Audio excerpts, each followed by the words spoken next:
Bread omelette எப்படி சூப்பராக டேஸ்ட்டாக டக்குன்னு போடலான்னு செஞ்சு காட்ட போகிறேன்.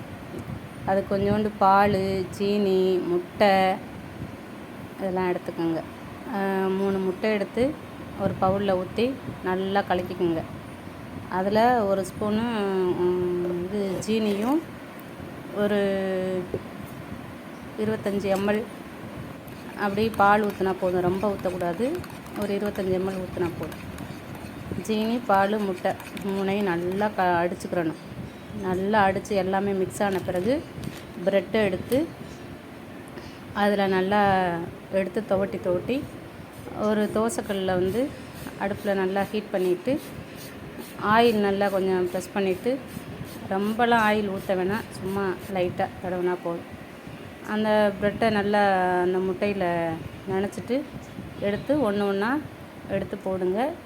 தீயை சிம்மில் வச்சுக்கோங்க, ஹை ஃப்ளேமில் வைக்காதீங்க. வச்சுட்டு அதுக்கப்புறம் ஒரு பக்கம் வெந்ததும் அடுத்த பக்கம் பெரட்டி போட்டுருங்க. பெரட்டி போட்டு அந்த பக்கமும் வெந்ததும் எடுத்து ஒரு தட்டில் வச்சு சாப்பிட்டு பாருங்கள். அவ்வளோ டேஸ்ட்டாக சூப்பராக இருக்கும். டக்குன்னு குயிக்காக செஞ்சிடலாம். சின்ன பிள்ளைங்கள்லேருந்து பெரிய ஆளுங்க வரைக்கும் சாப்பிட்லாம். நல்லா டேஸ்ட்டாக இருக்கும், சூப்பராக இருக்கும். நீங்களும் ஒரு தடவை இது மாதிரி செஞ்சு சாப்பிட்டு பாருங்கள். பார்த்துட்டு எப்படி இருக்குன்னு சொல்லுங்கள்.